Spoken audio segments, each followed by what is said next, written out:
first question is a really great one that we got, which is, I'm a small business, so I don't have the technology and resources of larger corporations. Basically, how can I unite my remote team digitally and keep them inspired? That is a great question. Yes, working from a kitchen table. Yep, entrepreneurs, we know how to make it work. That is for sure. So the way that you can kind of get your team that are all working remotely on board, first of all, is to implement structure. We're trying to do this with my company. Some of my team members have kids, some don't, and so that's a whole other ball of wax I'm gonna get to a little bit further.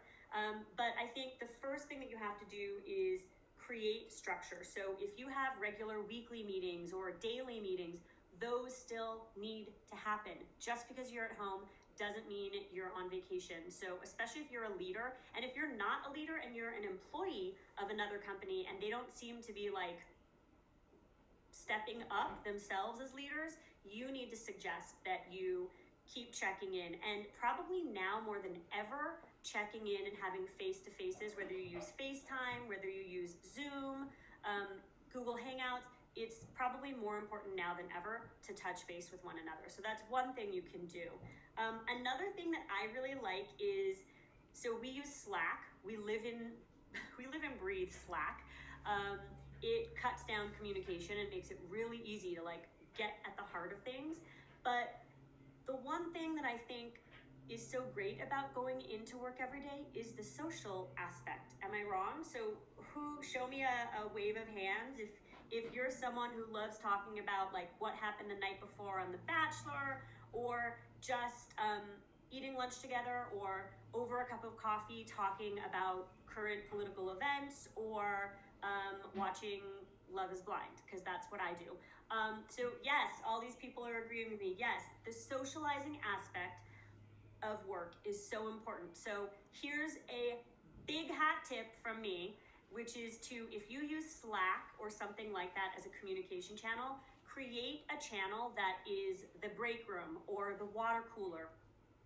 And that's gonna be a place for your employees or your team or your peers to share stupid memes, to take pictures of what it looks like from their front door looking out onto the world. I think the way that we can keep socializing and having that real human connection within a team and a workforce is by making sure that it's not just all about work, because that's not what goes on at work all the time.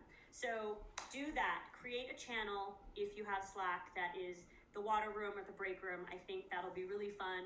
I shared a GIF from The Office this morning with my team. I'm not sure if they appreciated it or not, but I did. Next question.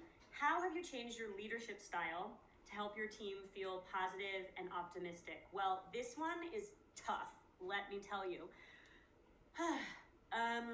I think that it's really important for us as employers or managers, all the people watching out there, maybe you're a manager of a team, you still feel the weight and burden the same that an employer does, to be perfectly honest, because you have people that you look after and manage and really are in charge of. So being positive and optimistic yourself is very important. You have to set the bar, and there are times where you're gonna have to put your foot down.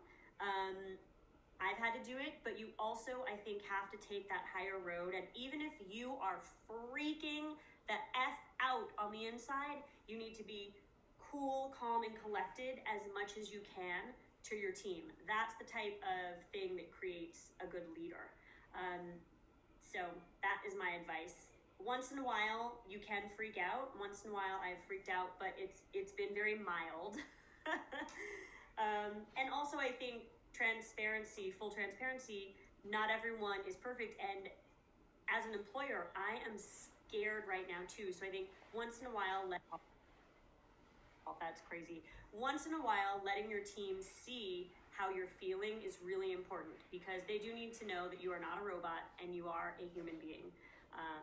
And I think if you treat yourself as such and treat all of them as people who are trying to go through this, everything is great.